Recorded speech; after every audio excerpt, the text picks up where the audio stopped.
नमस्कार दोस्तों, मेरे चैनल पे आप सभी का एक बार फिर से स्वागत है। तो शुरू करते हैं आज की कहानी। गरीब के घर आए मेहमान। महेश अपनी पत्नी संगीता और अपनी माँ के साथ रहता था। गर्मियों की छुट्टी में महेश के बुआ और फूफा जी अपने लड़के अंकित के साथ उनके घर रहने आए।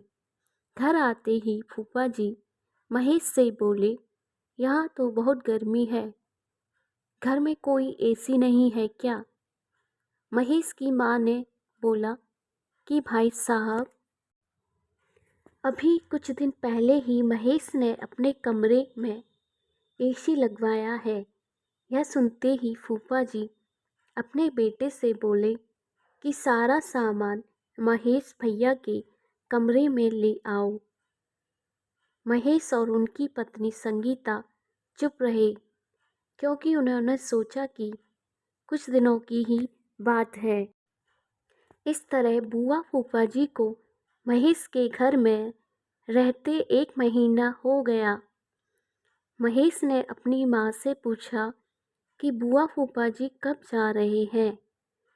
हम कब तक हॉल में सोकर अपना गुजारा करेंगे?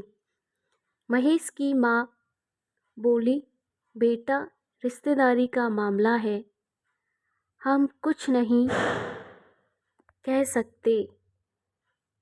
महेश की पत्नी संगीता बोली, वह सब तो ठीक है, लेकिन उनका छोटा लड़का अंकित सारा दिन घर में ऊधम करता रहता है। कल तो उसने हमारा नया सोफ़ा बुरी तरह फाड़ डाला। महेश इस बात पर बहुत गुस्सा हुआ कि नया सोफ़ा फाड़ डाला। वह अपनी पत्नी से बोला कि तुम अंकित को ऐसा करने से रोकती क्यों नहीं? संगीता बोली, जब से बुआ फूफा जी आए हैं, कुछ न कुछ खाने की डिमांड करते हैं, जिससे मेरा और माँ जी का सारा दिन रसोई में ही बीत जाता है। महेश ने कहा कि वह अभी जाकर बुआ फूफा जी से पूछता है कि वह आखिर कब जाएंगे। महेश ने बातों बातों में फूफा जी से कहा कि 1 महीना हो गया है, आपकी जॉब की छुट्टियां तो ख़त्म हो गई होंगी ना? फूफा जी बोले, राजीव, मैंने जॉब तो कब की छोड़ दी। अब तो मैं बिजनेस करता हूँ और अब मैं इस शहर में भी कुछ बिजनेस खोलने की सोच रहा हूँ। पहले इस शहर को अच्छे से समझ लूँ और देख लूँ, जिसमें 2 से 3 महीने तो लग ही जाएंगे। यह सुनकर महेश समझ गया कि फूफा जी अभी जाने वाले नहीं हैं। उसने यह बात अपनी पत्नी और माँ को बताई।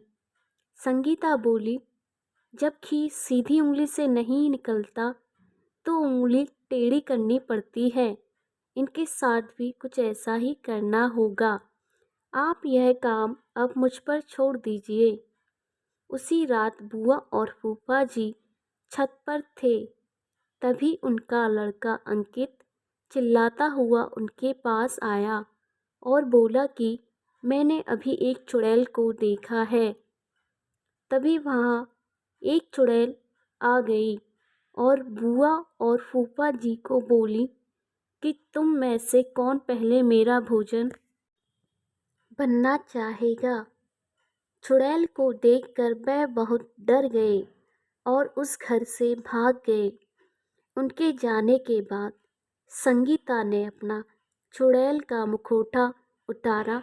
बुआ के परिवार के जाने के बाद सबने चैन की सांस ली। संगीता की सास ने संगीता से कहा कि अच्छी चुड़ैल बनी है।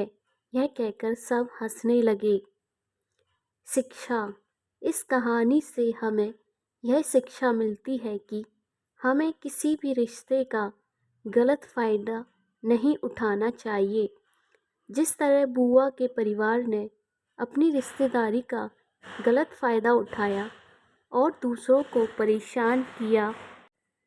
कहा भी गया है कि दूर के रिश्ते सुहावने लगते हैं, अर्थात रिश्तों में थोड़ी दूरी रहे तो उनकी मिठास जिंदगी भर बनी रहती है।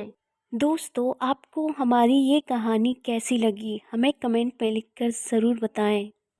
और यदि कहानी सुनाने में हमसे कोई भूल या गलती हुई है तो उसके लिए हमें क्षमा कीजिएगा। तो मिलते हैं नई कहानी के साथ। तो फ्रेंड्स, अपना ख्याल रखिए। Bye bye, take care.